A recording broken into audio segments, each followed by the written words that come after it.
دوستان عزیز سلام. ایت چالش جدید داریم در بازار لشنشاه. این توپ از هر کی توانی استفاده من این لیموی مبلغ 20000 تومان از ما برنده اما شما شرکت کنید. بیا امتحان امانه بیا دو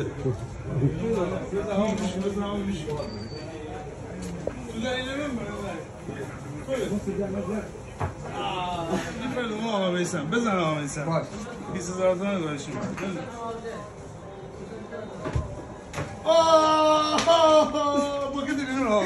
دوباره تکرار کنیم. بزن آقا دوباره تکرار بشیم. دوباره تکرار این دفعه بزنم 40 تومن بگیرم. بزن تو بزن پایما نگوش بزن.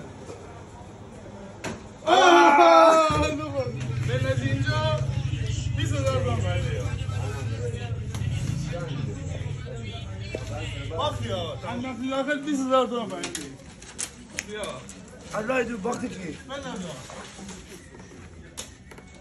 وای این 20 تومن بفانه نفی 20000 تومان برده. آها او بابا این کاره بندازه. ببینم چیکار میکنی. بنداز داره میندازه. داره میاد.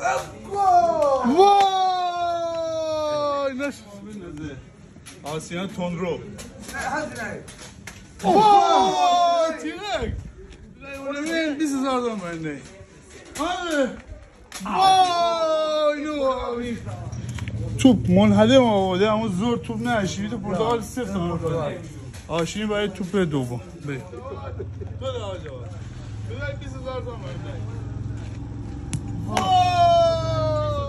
راحت کنم.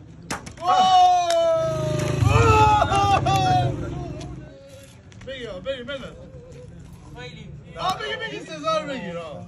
پرتغال آخر سوالم 20000 تومان برده شدی.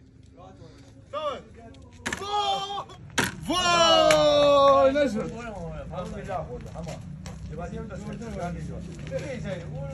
بگیر. وای داخل سبد 20000 جایزه بگیر. بندازیم نشد اصلا یه مقدار نزدیک کردیم 10000 تومان گوشیم. یعنی بنداز داخل 30000 تومان بگیر. جان با اون نه با این جاگری اون چیه؟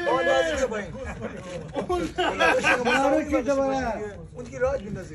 نه بنداز اون که راحت میندازه. آقا 30 تومن. 30 تومان میندازه راحت میندازه. آقا میاندازم. آقا تو بنداز 30000 تومان جایزه بگیر. بنداز بیا بنداز اون تو تاوت برام. آقا دوستان عزیز بفرما این برنده مسابقه ما و این سبد هم این آقا به ما داده بود که ما بازی بکنیم. شما در نکنه تا چالش های دیگه خدا نگهدار.